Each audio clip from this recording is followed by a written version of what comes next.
எண் 16 கமலேஷ் எஸ். குமரிகண்டத்தில் பிறந்து அண்டமெல்லாம் மலர்ந்து உலகின் கடை கோடி மக்களையும் வியக்க வைக்கும் ஒரு மொழி. அம்மொழியின் சிறப்பை அறிய வேண்டுமோ, புகழை உணர வேண்டுமோ, பழகி பாருங்கள் இம்மொழியின் லகர ஓசையை, தியானித்து பாருங்கள் இம்மொழியின் ஓங்கார ஓசையை, உச்சரித்து பாருங்கள் இம்மொழியின் அக்கின் ஓசையை. 3 அடியில் உலகை இழந்த வாமனர் அது விஷ்ணுவின் அவதாரம்.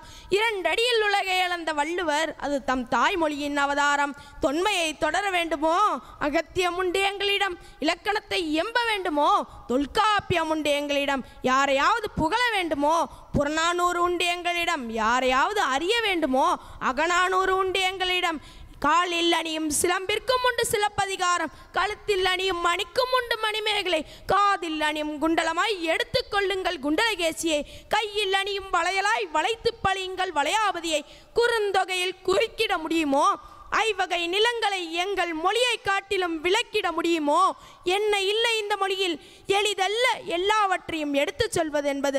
அகத்தியன் தொட்டிலிட்டு தொல்காப்பியன் தாளாட்டி கம்பன் சீராட்டி மூவேந்தர்கள் பாராட்டி வருடங்கள் 1000 கடந்தாலும் என்றும் மொழிக்கே தலையாய் விளங்கும் உயிர்தினை செம்மொழி அதுவே எம்மொழி எம் தாய்மொழி தமிழ்.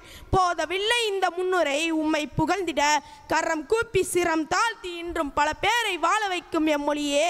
உனக்கு ஈடு இணை இல்லை எந்த மொழியும். தமிழுக்காக தலை வணங்கிடுமே என் சிரம். தமிழ் வளர ஆகட்டும் என் உடல் உரம் ஆகட்டும் என்று சொல்லி என் தலைப்பிற்குள் நுழைகிறேன். என் தலைப்பு சாதனை படைக்க தேவை தன்னம்பிக்கையா விடாமுயற்சியா. சின்னஞ்சிறு இதயம் அதில் சிறகடிக்கும் கனவுகள் அத்தனையும் நிறைவேறும்.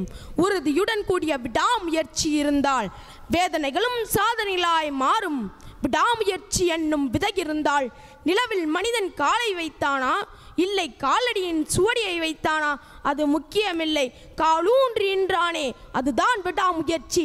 விஞ்ஞானத்தின் அதிர்ச்சி கலங்கிய நீர் கூட கன நேரத்தில் தெளிவாகும். நீர் போன்ற நெஞ்சை கொண்டிரு, எப்பாத்திரத்திற்கும் ஏற்றாற்போல் உன் பாத்திரம் அமையும். ஆழ்கடல் சென்றவனெல்லாம் முத்து குளித்தவன் ஆவதில்லை. அதன் ஆழம் வரை சென்றவனே முத்திற்கும் சொந்தமாகின்றான், விடாமுயற்சிக்கும் சொந்தமாகின்றான். வறியவனாக பிறந்து விட்டால் வாழ வழி ஏதும் இல்லையா? வறுமையை வழி அனுப்பி வாழ்ந்தவர்கள் யாரும் இல்லையா? வீழ்வது வெற்றி அல்ல, வீழ்ந்தவுடன் எழுவதுதான் விஸ்வரூப வெற்றி. வீழ்வது இருமுறையானாலும் எழுவது மும்முறையாகட்டும். பல முறை விழுந்தால்தான் மழை துளியும் மாறாய் மாறும். ஒருவரின் விடாமுயற்சி தான் ஒக்ரேனில் அணிகுண்டாய் வெடித்தெழுந்தது. ஒருவரின் 1000வது முயற்சி தான் இருள் நிறைந்த உலகை வெளிச்சமாக்கியது. தூங்காமல் கனவு காணுங்கள். அப்துல் கலாமின் கனவுகளுக்காக அல்ல, அவரவர் அப்பாக்களின் கனவுகளுக்காக. விதைக்குள்ளே இருந்து விட்டால் வெளியேறாத ஆலமரம். உனக்குள்ளே இருந்து விட்டால் வீணாகும் உந்தன் திறம். திடமான முடிவெடு, திறமையுடன் முன்னேறு, கடின உழைப்பை காணிக்கையாக்கு. வருங்காலம் முன்னோடு, வசந்த காலம் உன் வாழ்க்கையோடு. நகர்ந்தால்தான் நதிக்கழகு, வளர்ந்தால்தான் செடிக்கழகு, முயன்றால்தான் மனிதனுக்கழகு. மூச்சு விடுபவன் எல்லாம் மனிதன் அல்ல, முயற்சி செய்பவனே மனிதன். முயற்சி செய்பவனே மனிதன். நமது முன்னாள் குடியரசுத் தலைவர் APJ அப்துல் கலாம் நமக்கு அனைவருக்குமே தெரியும். அவர் எந்த மேடையில் ஏறினாலும் முதலில் ஒரு சிறுகதை சொல்லியே ஆரம்பிப்பார். அச்சிறுகதையின் மூலமே தன்னம்பிக்கையை பற்றியும் விடாமுயற்சியை பற்றியும் நாம் கற்றுக்கொள்ளலாம்.